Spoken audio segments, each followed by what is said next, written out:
નમસ્કાર વિદ્યાર્થી મિત્રો, શ્રી વન વિદ્યાલય અંબાબારીથી હું કલ્પનાબેન પટેલ. મિત્રો, આજે આપણે ધોરણ 11નું તત્વજ્ઞાન અને એમાં ચોથું ચેપ્ટર છે અર્વાચીન તર્કશાસ્ત્રની દ્રષ્ટિએ સંયુક્ત વિધાનો. તો એના વિશે આજે આપણે ચર્ચા કરીશું. મિત્રો, આપણે અગાઉના ચેપ્ટરમાં જોઈ ગયા હતા કે પરંપરાગત તર્કશાસ્ત્રમાં પણ પ્રતીકોનો ઉપયોગ થયો છે, જેમ કે ઉદ્દેશ્ય પદ માટે ઉ, વિધેય પદ માટે વી, નિરુપાધિક વિધાનના જે 4 પ્રકારો છે એમાં આપણે હા, ના, હ, ન વગેરે પ્રતીકો પ્રયોજાયેલા જોયા હતા. મિત્રો, આપણે જોઈએ છે કે અર્વાચીન તર્કશાસ્ત્રમાં પ્રતીકોનો ઉપયોગ એટલા બહોળા પ્રમાણમાં થયો છે, એટલા માટે એને પ્રાતિક તર્કશાસ્ત્ર તરીકે પણ ઓળખવામાં આવે છે. તમને 1 માર્કના પ્રશ્નમાં પૂછાય છે. તો મિત્રો, આપણે આ ચેપ્ટરની અંદર પ્રતીકોનું મહત્વ તેમજ પ્રાતિક તર્કશાસ્ત્રની દ્રષ્ટિએ સંયુક્ત વિધાનો શું છે એના વિશેની આપણે ચર્ચા કરીશું. તો સૌથી પહેલાં આપણે જોઈએ તો પ્રતીકોનું મહત્વ શું છે. તો આપણે જોઈએ તો વિવિધ વિજ્ઞાનોમાં તથા રોજિંદા વ્યવહારોમાં પ્રતીકોનો ઉપયોગ થતો જોવા મળે છે. જેમ કે આપણે રસાયણશાસ્ત્રમાં જોઈએ તો પાણીનું જે આપણે રાસાયણિક સૂત્ર લખીએ છીએ એમાં H2O. તે જ રીતે ગણિત શાસ્ત્રમાં આપણે જોઈએ તો પ્લસ, માઇનસ, મલ્ટીપ્લાય, ડિવાઈડ એવા ચિહ્નો આપણે પ્રતીકો પ્રયોજીએ છીએ. તે જ રીતે આપણે કમ્પ્યુટરમાં જોઈએ તો તેની અંદર પણ આપણને ઘણા એવા ચિહ્નો જોવા મળે છે.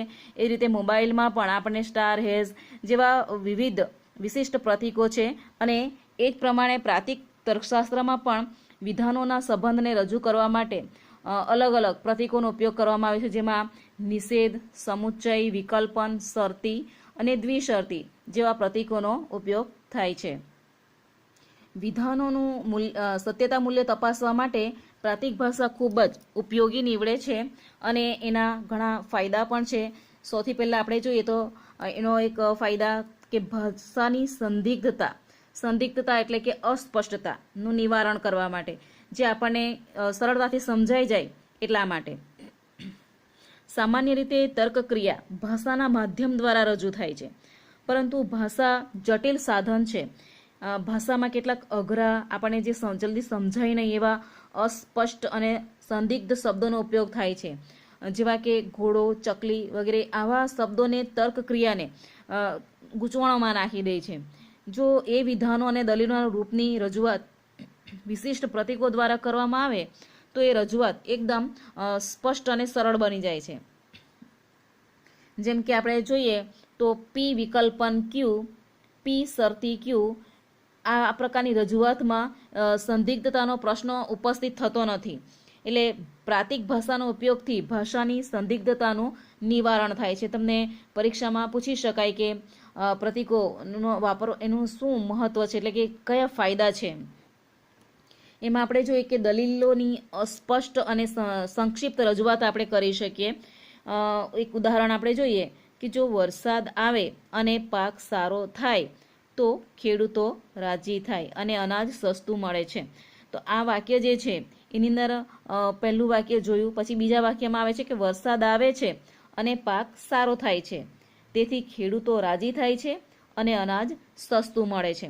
તો આ જે વાક્ય છે એ આમ આપણે જોઈએ તો પ્રાતિક ભાષામાં જો એની રજૂઆત કરવાની હોય તો એને ખૂબ જ સંક્ષિપ્તમાં આપણે રજૂ કરી શકીએ. જુઓ, હવે ધારો કે જો વરસાદ આવે અને પાક સારો થાય, તો જો વરસાદ આવે એના માટે ધારો કે આપણે એ લઈએ અને એનું પ્રાતિક ચિહ્ન આપણે સમુચ્ચય મૂકીએ અને પાક સારો થાય એના માટે આપણે બી લઈએ. આગળ આપણે આ જોઈ ગયા હતા. ખેડૂતો રાજી થાય એના માટે સી અને અનાજ સસ્તું મળે છે એના માટે ડી. તો એ સમુચ્ચય બી કૌંસમાં અને કૌંસ પૂરો શરતી સી સમુચ્ચય ડી. તો આ રીતે આપણે એની પ્રાતિક રજૂઆત કરી શકીએ. અને વરસાદ આવે અને પાક સારો થાય એના માટે એ સમુચ્ચય બી માટે સી સમુચ્ચય ડી. તો આ રીતે દલીલોની સ્પષ્ટ અને સંક્ષિપ્ત રજૂઆત આપણે કરી શકીએ. એ જ રીતે આગળ જોઈએ, બીજો એનો ફાયદા છે કે બૌદ્ધિક શક્તિનો બચાવ થાય છે. જેમ કે પ્રાતિક ભાષાની મદદથી દલીલના જે રૂપની સ્પષ્ટ અને સંક્ષિપ્ત રજૂઆત થઈ શકતી હોવાથી દલીલોના તાર્કિક સ્વરૂપને આપણે સરળતાથી સમજી શકીએ છીએ.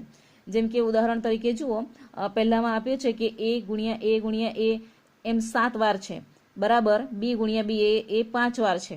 તો આમ આપણને એ ગણવાની વાર લાગે. તો એને જ આપણે સંક્ષિપ્તમાં જો રજૂ કરવું હોય તો એનો 7 ઘાત અને બીનો 5 ઘાત. તો આ રીતે આપણે જો એને રજૂ કરીએ તો આ પ્રાતિક ભાષાનો ઉપયોગ કરવાથી વિચાર ક્રિયામાં ઝડપથી અને યંત્રવત આગળ વધી શકતું હોવાથી બૌદ્ધિક શક્તિનો એમાં બચાવ થાય છે. ત્યાર પછી આપણે જોઈએ તો સાદા અને સંયુક્ત વિધાનો, કે આપણે જે ભાષામાં આપણે જોઈએ તો સાદા વિધાનો હોય તો એની અંદર એની ડેફિનેશન છે કે સાદા વિધાનની વ્યાખ્યા જોઈએ તો જે વિધાનમાં બીજા કોઈ વિધાનનો સમાવેશ થતો ન હોય તે વિધાનને સાદું વિધાન કહેવાય છે. જેમ કે પહેલું આપણે જોઈએ કે આજે સ્વાતંત્ર્ય દિન છે. બીજું ઉદાહરણ છે આજે શાળામાં ધ્વજવંદનનો કાર્યક્રમ છે. અને ત્રીજું વાક્ય છે આ વિદ્યાર્થી ક્રાંતિકારી છે. તો આ સાદા વિધાનો છે. એ જ રીતે આપણે જોઈએ તો કે સંયુક્ત વિધાનો. તો સંયુક્ત વિધાનો કોને કહેવાય? તો કે જે વિધાનની અંદર એક કે વધુ સાદા વિધાનનો સમાવેશ થતો હોય તે વિધાનને સંયુક્ત વિધાન કહેવાય છે. જેમ કે ઉદાહરણ જોઈએ, આજે સ્વાતંત્ર્ય દિન છે અને આજે શાળામાં ધ્વજવંદનનો કાર્યક્રમ છે. તો આ બંને વિધાનો જે છે અનેથી આપણે એને જોડ્યું છે એટલે એ સંયુક્ત વિધાન કહેવાશે. એ જ રીતે આગળ જોઈએ કે આ સંયુક્ત વિધાનો જે છે એના પરથી એટલું આપણે જાણી શકીએ કે સાદું વિધાન જે છે એની અંદર માત્ર એક જ વિધાન આપેલું હોય અને સંયુક્ત વિધાન જે છે એની અંદર એક કે તેથી વધુ વિધાનોનો સમાવેશ થતો હોય છે. તો એવા સમયે આપણે એમને જ્યારે એ જોડવાનું હોય ત્યારે અથવા, જોતો, અને, જો, તો અને તો જ એ શબ્દો વડે એને આપણે જોડીને ઉદાહરણોને રજૂ કરી શકીએ છીએ. હવે મિત્રો આપણે તાર્કિક સંયોગી કે કારકો કોને કહેવાય એની માહિતી મેળવીએ કે જે શબ્દ કે શબ્દ સમૂહના ઉપયોગને લીધે સાદા વિધાનમાંથી સંયુક્ત વિધાનની રચના થાય છે તે શબ્દ કે શબ્દ સમૂહને તાર્કિક કારક કહેવાય છે. તાર્કિક કારક શબ્દ જે છે એને અધ્યાહાર રાખીને તાર્કિક કારકોને કેવળ કારકો શબ્દ તરીકે પણ ઓળખવામાં આવે છે. અહીંયા તમને ઉદાહરણ જોવા મળે છે. જુઓ, પહેલું છે નહીં, નથી, અને, કાં તો, અથવા, જો તો અને તો જ. તો આ પ્રકારે તાર્કિક કારકોને કારણે વિવિધ પ્રકારના સંયુક્ત વિધાનની રચના થતી જોવા મળે છે. હવે બીજું તમારે એ જોવાનું છે કે એકમુખી કારક કોને કહેવાય અને દ્વિમુખી કારક કોને કહેવાય એની માહિતી જોઈએ. તો એકમુખી કારક એટલે જે કારક સાદા કે સંયુક્ત પણ ફક્ત એક જ વિધાનને લાગુ પડતું હોય તે કારક એકમુખી કહેવાય છે. હવે આ જે આપણે કારક મીન્સ કે અત્યારે આગળ જે આપણે જોઈ ગયા નહીં, નથીના જે અને કાં તો, અથવા એ જે કારકો છે તે માત્ર એક જ સાદા વિધાનને લાગુ પડતું હોય તો એને એકમુખી કારક કહેવાશે. જુઓ, એકમુખી કારકના ક્ષેત્રમાં સાદા કે સંયુક્ત કોઈ પણ એક વિધાનનો જ સમાવેશ થતો હોય છે. અહીં જે તમને જે ચિહ્ન જોવા મળે છે એને નિષેધ તરીકે આપણે ઓળખીએ છીએ. નિષેધ એ એકમુખી કારક છે કારણ કે તે હંમેશા એક જ સાદા વિધાનને કે અમુક એક જ સંયુક્ત વિધાનને લાગુ પડે છે. જેમ કે ઉદાહરણ તરીકે જુઓ, પહેલું છે નિષેધ પી, બીજું છે નિષેધ કૌંસમાં પી સમુચ્ચય ક્યુ. તો નિષેધ જે છે એ સાદા કે સંયુક્ત વિધાનને લાગુ પડતું હોય તે વિધાન નિષેધની જમણી બાજુએ લખવાનો રિવાજ છે. આથી એમ કહી શકાય કે નિષેધ એ એકમુખી કારક છે. હવે બીજું જોઈએ દ્વિમુખી કારક. તો દ્વિમુખી કારકની વ્યાખ્યા છે કે જે કારક સાદા કે સંયુક્ત એવા કોઈ પણ બે વિધાનોને લાગુ પડતું હોય તો તે કારક દ્વિમુખી કારક કહેવાય છે. જેમ કે સમુચ્ચય, વિકલ્પન, શરતી અને દ્વિશરતી એ 4 કારકો દ્વિમુખી છે. તમને પરીક્ષામાં પ્રશ્ન પૂછાય છે કે એકમુખી કારક કયું છે અને એ દ્વિમુખી કારકો કેટલા છે અને કયા કયા. તો આપણે ઉદાહરણમાં જુઓ, પી સમુચ્ચય ક્યુ, બીજું છે પી સમુચ્ચય ક્યુ કૌંસ પૂરો વિકલ્પન એસ, ત્રીજું છે કૌંસમાં પી વિકલ્પન ક્યુ કૌંસ પૂરો શરતી આર, અને ચોથું છે કૌંસમાં પી દ્વિશરતી ક્યુ અને કૌંસ પૂરો દ્વિશરતી કૌંસમાં નિષેધ ક્યુ શરતી નિષેધ પી કૌંસ પૂરો. તો આ રીતે આપણે જોઈએ તો આ દ્વિમુખી કારકો જે છે એ બે વિધાનોને લાગુ પડતા હોય તેમાંથી એક વિધાનને કારકની ડાબી બાજુએ અને બીજા વિધાનને કારકની જમણી બાજુએ લખવાનો રિવાજ છે. આથી એમ કહી શકાય કે સમુચ્ચય, વિકલ્પન, શરતી અને દ્વિશરતી એ 4 કારકોના 2 મુખો પૈકી એક મુખ તેની ડાબી તરફ અને બીજું મુખ તેની જમણી તરફ હોય છે. આથી આપણે બીજી રીતે કહી શકીએ કે દ્વિમુખી કારકનું ક્ષેત્ર તેની ડાબી અને જમણી બંને તરફ જોવા મળેલે છે. એટલે તમને ખાલી પરીક્ષામાં પૂછાય કે એકમુખી કારક તો તેની અંદર માત્ર નિષેધ આવશે અને દ્વિમુખી કારકમાં આ સમુચ્ચય, વિકલ્પન, શરતી અને દ્વિશરતી આવશે. હવે આપણે આગળ જોઈએ કે વિધાનપરક અચલ અને વિધાનપરક પરિવર્તી કોને કહેવાય. તો તર્કશાસ્ત્રમાં વપરાતી પ્રાતિક ભાષામાં પ્રતીકોના બે પ્રકાર હોય છે, એક તો અચલ અને બીજું છે પરિવર્તી.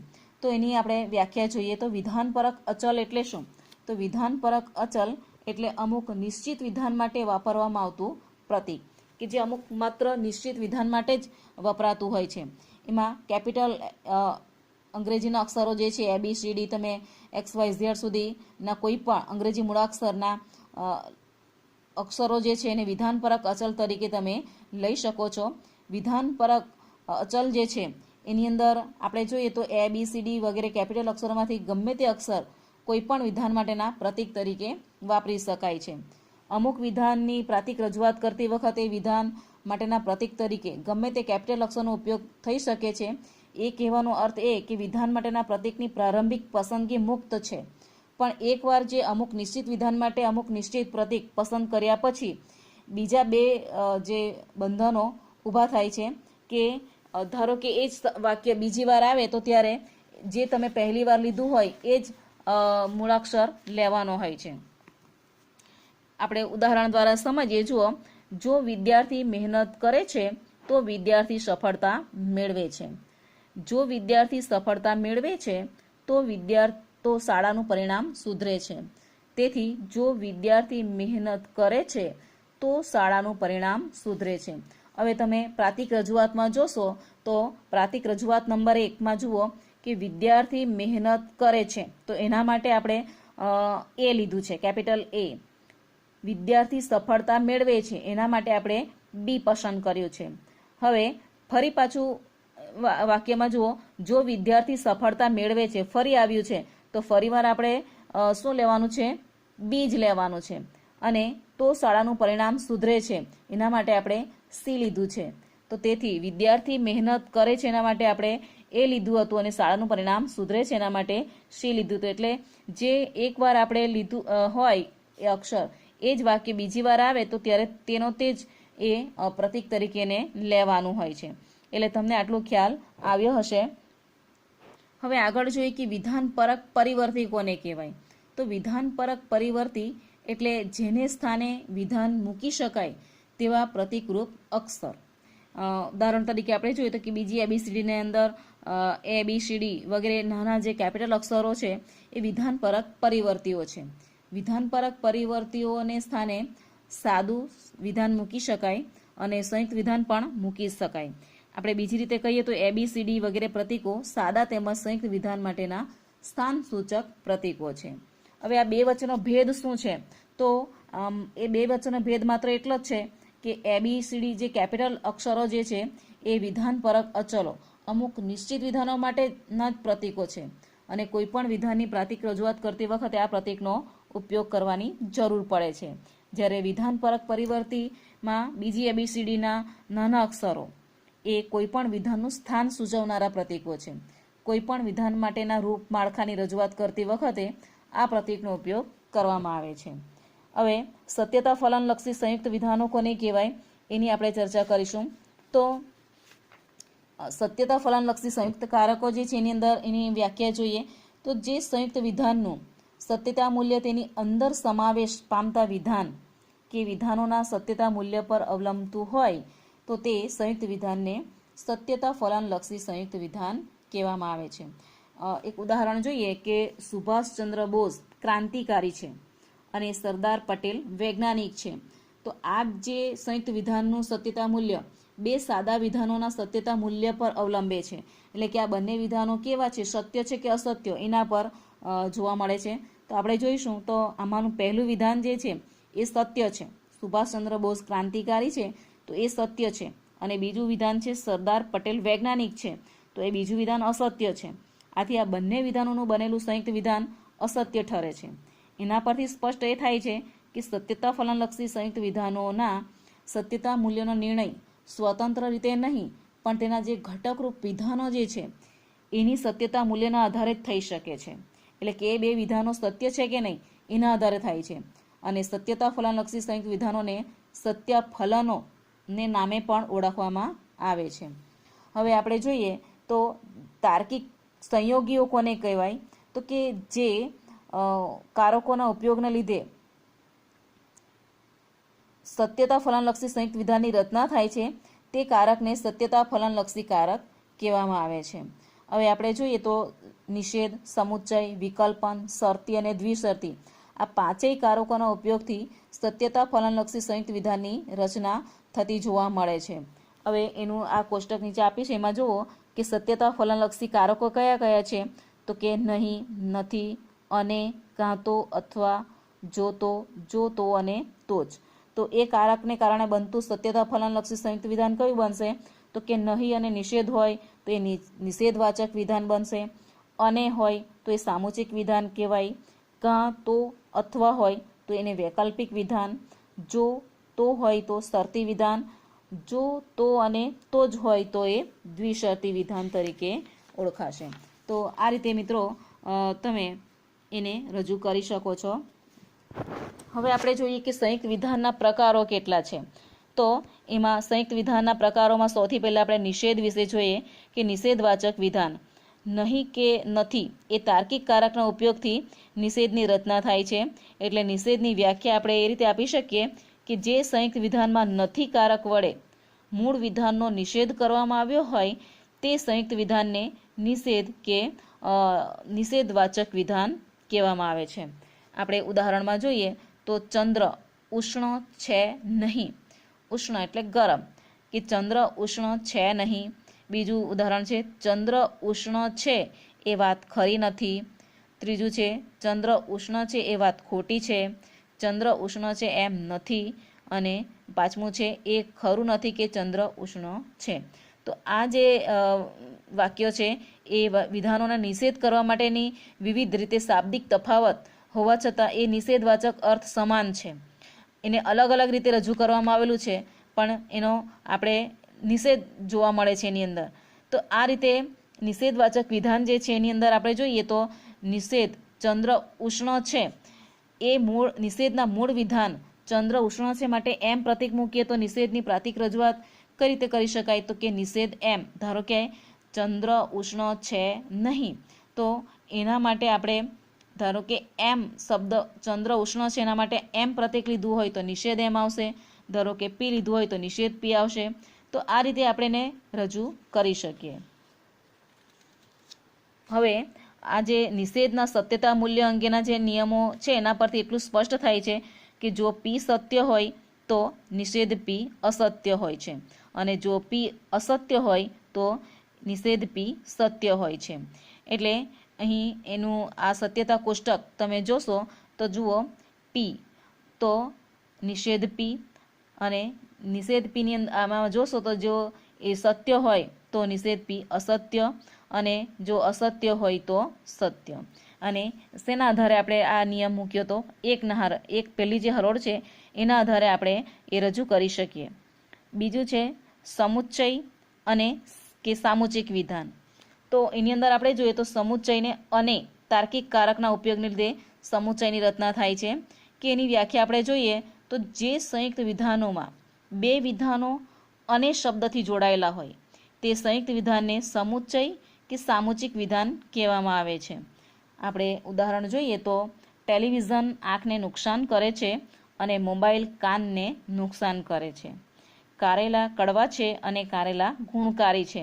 તો આ જે બે વિધાનો છે એને સમુચિત વિધાનો કહેવાશે, કારણ કે અનેના તાર્કિક કારકથી એનાથી જોડાયેલા છે, કે અને શબ્દથી જોડાયેલા હોય છે. પરંતુ ઘણીવાર આપણે જોઈએ તો તથા, જો કે, જ્યારે પણ એવા શબ્દો પણ અલ્પવિરામ, અર્ધવિરામ જેવા વિરામચિહ્નો બે વિધાનોને પણ સામૂહિક રીતે જોડતા જોવા મળે છે. હવે આપણે એનો સત્યતા કોષ્ટક જોઈએ તો સમુચ્ચયનું સત્યતા મૂલ્ય દર્શાવતો સત્યતા કોષ્ટકમાં બંને વિધાનો જો સત્ય હોય તો જ તે વિધાન સત્ય, નહીતર અસત્ય હોય છે. એમાં જુઓ એનું કોષ્ટકમાં PQ, તો એની અંદર આપણે જોઈએ તો બંને વિધાન સત્ય હોય તો તે વિધાન સત્ય છે, અને પહેલું વિધાન સત્ય હોય બીજું અસત્ય હોય તો પણ તે વિધાન અસત્ય, પહેલું અસત્ય હોય બીજું સત્ય હોય તો પણ તે વિધાન અસત્ય, અને બંને વિધાન અસત્ય હોય તો પણ અસત્ય. એટલે તમે જ્યારે એનું સત્યતા મૂલ્ય દર્શાવતો કોષ્ટક જુઓ તો કે પહેલી હરોળ અને બીજી હરોળના આધારે આપણે નિયમના આધારે આપણે જોયું કે બંને વિધાન સત્ય હોય તો જ તે વિધાન સત્ય, નહીતર અસત્ય આવશે. એ જ રીતે આપણે જોઈએ વિકલ્પન કે વૈકલ્પિક વિધાન. તો એની ડેફિનેશન છે કે જે સંયુક્ત વિધાનોમાં બે વિધાનો કાં તો અથવા શબ્દોથી જોડવામાં આવ્યા હોય તો તે સંયુક્ત વિધાનને વિકલ્પન કે વૈકલ્પિક વિધાન તરીકે ઓળખવામાં આવે છે. ઉદાહરણ જુઓ, કાં તો સદ્ગુણ સુખકારક છે અથવા દુર્ગુણ દુઃખકારક છે. બીજું ઉદાહરણ છે, કાં તો વિરલનો પ્રથમ નંબર આવશે અથવા વિરક્તિનો પ્રથમ નંબર આવશે. તો આ જે વિકલ્પની અંદર સમાવેશ પામતા બે વિધાનોને વિકલ્પો કહે છે. કાં તો અથવા એ વિકલ્પનું એક માન્ય રૂપ છે, પણ આપણે એને અલગ અલગ રીતે પણ રજૂ કરી શકીએ કે આ નારંગી ખાટી કે મીઠી છે, ગરમીનું પ્રમાણ વધશે સિવાય કે વરસાદ આવશે, કાં તો વિદ્યાર્થીઓ પાસ થશે કાં તો વિદ્યાર્થીઓ નાપાસ થશે, શબ્દવૃષ્ટિ થશે અથવા પુષ્પવૃષ્ટિ થશે. તો અહીં આપણે જોઈશું તો કે એનું જે સત્યતા કોષ્ટક દર્શાવતું જે કોષ્ટક છે એની અંદર જુઓ તો કે એની અંદર બંને વિધાનો અસત્ય હોય તો જ તે વિધાન અસત્ય, નહીતર સત્ય હોય છે. એમાં જુઓ PQ, તો એની અંદર તમે જુઓ કે પહેલી જે હરોળ છે એમાં બંને વિધાનો સત્ય છે તો વિધાન સત્ય, બીજામાં પહેલું વિધાન સત્ય છે અને બીજું અસત્ય છે તો પણ વિધાન સત્ય આવશે, ત્રીજામાં પહેલું વિધાન અસત્ય છે બીજું સત્ય છે તો પણ તે વિધાન સત્ય આવશે, અને છેલ્લી હરોળ ચોથી હરોળમાં જુઓ કે બંને વિધાન અસત્ય છે માટે વિધાન અસત્ય. તો પહેલી અને બીજી જે હરોળ છે એના આધારે વિકલ્પના નિયમથી આપણે આ કોષ્ટકને જોઈ શકીએ છીએ. તે જ રીતે ચોથું છે શરતી વિધાન. તો શરતી વિધાનની ડેફિનેશન છે એમાં જો તો એ તાર્કિક કારકના ઉપયોગને લીધે શરતી વિધાનની રચના થાય છે. જુઓ, જે સંયુક્ત વિધાનમાં બે વિધાનો જો તો શબ્દથી જોડવામાં આવ્યા હોય તો તે સંયુક્ત વિધાનને શરતી વિધાન કહેવામાં આવે છે. ઉદાહરણ જુઓ, જો અતિવૃષ્ટિ થશે તો નદીઓમાં પૂર આવશે, જો માણસ બુદ્ધિશાળી છે તો તેનો વિકાસ થાય છે. તો આ બે વિધાનો પૈકીનું જે વિધાન જો અને તો ની વચ્ચે આવેલું છે પૂર્વાંગ કહેવાય છે, અને જે વિધાન તો પછી આવે છે તેને ઉત્તરાંગ કહેવામાં આવે છે. એટલે પૂર્વાંગ અને ઉત્તરાંગ એ બે શરતી વિધાનોના અંગો છે. શરતી વિધાનને ગર્ભિતાર્થ કે ગર્ભિતાર્થક વિધાન તરીકે પણ ઓળખવામાં આવે છે. હવે આપણે એનું જે સત્યતા કોષ્ટકનું જોઈએ તો એની અંદર આપણે જોઈએ તો જો પહેલું વિધાન સત્ય હોય અને બીજું વિધાન અસત્ય હોય તો જ તે વિધાન અસત્ય, નહીતર બાકીના વિધાનો સત્ય હોય છે. આ કોષ્ટકમાં તમે જોશો તો PQ, P શરતી Q, તો એની અંદર પહેલું જે હરોળ છે એની અંદર બંને વિધાન સત્ય છે તો વિધાન સત્ય આવશે. બીજી જે હરોળ છે એની અંદર પહેલું વિધાન સત્ય છે પણ બીજું વિધાન અસત્ય છે માટે વિધાન અસત્ય આવશે. અને ત્રીજી અને ચોથી લાઈનમાં જોશો તો કે પહેલું અસત્ય છે અને બીજું સત્ય છે તો પણ વિધાન સત્ય, અને છેલ્લામાં બંને અસત્ય છે તો પણ વિધાન સત્ય. અને એટલા માટે તમારે શરતી વિધાનમાં એટલું યાદ રાખવાનું કે જો પહેલું વિધાન સત્ય હોય અને બીજું અસત્ય હોય તો જ તે વિધાન અસત્ય, નહીતર સત્ય. એટલે પહેલી અને બીજી હરોળના આધારે આપણે શરતીના નિયમ થકી આ જોયો. તે જ રીતે જોઈએ તો દ્વિશરતી. તો દ્વિશરતીની ડેફિનેશન છે એમાં જો તો અને તો જ એક તાર્કિક કારકનો ઉપયોગને લીધે દ્વિશરતી વિધાનની રચના થાય છે. એમાં જે સંયુક્ત વિધાનોમાં બે વિધાનો જો તો અને તો જ શબ્દોથી જોડાયેલા હોય તો તે સંયુક્ત વિધાનને દ્વિશરતી વિધાન કહેવામાં આવે છે. આપણે ઉદાહરણ જોઈએ તો જો પાણીને 100 ડિગ્રી સેલ્સિયસ જેટલા ઉષ્ણતામાને ગરમ કરવામાં આવે તો અને તો જ તે ઉકળે છે. બીજું ઉદાહરણ છે, જો ભૂરા લિટમસ પેપરને એસિડમાં બોળવામાં આવે તો અને તો જ તે લાલ થાય છે. તો એ તો અને તો જના આધારે આપણે શરતી વિધાનનું જે સત્યતા કોષ્ટક જોઈએ તો એનું સત્યતા મૂલ્ય દર્શાવે છે કે PQ, પી દ્વિશર્તી ક્યુ. તો એની અંદર તમારે યાદ રાખવાનું છે કે જો બંને વિધાન સત્ય હોય તો તે વિધાન સત્ય, અને બંને વિધાન અસત્ય હોય તો તે વિધાન સત્ય, નહીતર અસત્ય આવે. તો જુઓ કોષ્ટકની અંદર પી ક્યુ, પી દ્વિશર્તી ક્યુ. તો એમાં પહેલી હરોળમાં બંને વિધાન સત્ય છે, તો એ વિધાન સત્ય. બીજી હરોળમાં પહેલું સત્ય છે અને બીજું અસત્ય છે, માટે એ અસત્ય આવશે. પહેલું અસત્ય છે, બીજું સત્ય છે, તો પણ તે અસત્ય આવશે. અને છેલ્લામાં બંને વિધાન અસત્ય છે, તો પણ તે વિધાન સત્ય જોવા મળે છે. તો આ રીતે મિત્રો તમારે આ જે તમને કોષ્ટક આપવામાં આવ્યું છે એને તમે ધ્યાનથી અભ્યાસ કરશો તો જુઓ, કારક અને તેનું વાંચન.